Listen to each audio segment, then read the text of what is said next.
Hi viewers, creamy spicy colourful red bell pepper pasta எப்படி செய்யலான்னு பார்க்கலாம் வாங்க. இதுக்கு 3 கப் பாஸ்தா எடுத்திருக்கேன்.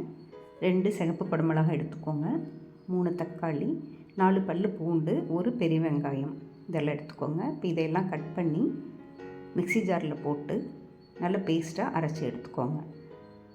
அரைச்சி எடுத்த பேஸ்ட்டை ஒரு வடிகட்டி திப்பிகளை தனியாக ரிமூவ் பண்ணிக்கோங்க.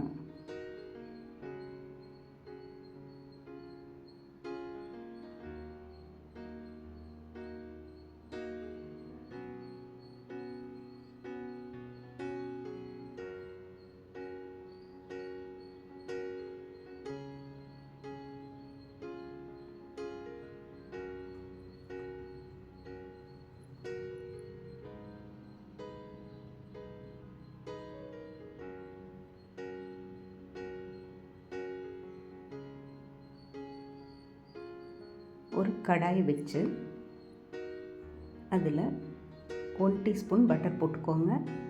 பட்டர் மெல்ட் ஆனதும் அரைச்சி எடுத்து வச்சுருக்க குடமிளகாய் தக்காளி பேஸ்ட் இதில் விட்டு ஒரு 8 மினிட்ஸ்க்கு நல்லா கொதிக்க விடுங்க. இப்போ இதில் 2 டீஸ்பூன் காஷ்மீரி சில்லி ஆட் பண்ணியிருக்கேன். இப்போ இது நல்லா கொதி வந்து திரண்டு வந்துடணும்.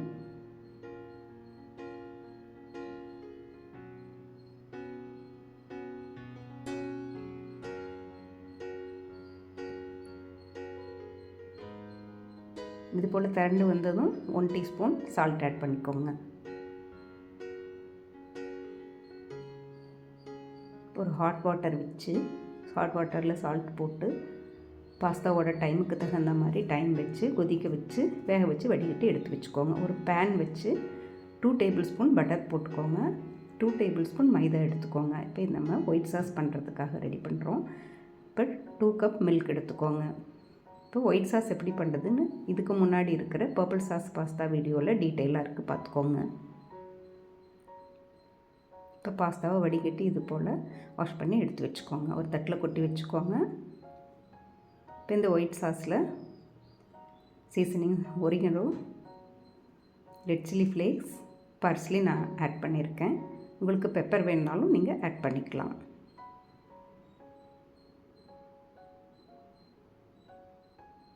கால் டீஸ்பூன் நட்மெக்கும் துருவி விட்டுக்கோங்க. இப்போ இது போல் நல்லா திரண்டு கொதிச்சிருக்கிற ரெட் பெல் பெப்பர் பாஸ்தா சாஸில் ஒயிட் சாஸை விட்டு 1 ஸ்லைஸ் சீஸ் போட்டு நல்லா கலக்கி விடுங்க. இது ஒரு 4 நிமிஷம் கொதி வரட்டும். இந்த ஸ்டேஜில் சால்ட் கரெக்டாக இருக்கான்னு பார்த்துக்கோங்க. சால்ட் பார்த்துட்டு வடிகட்டி எடுத்து வச்சுருக்க பாஸ்தாவை இதுக்குள்ளே போட்டு ஒரு 3 நிமிஷம் கொதிக்க விட்டு ஆஃப் பண்ணிடுங்க.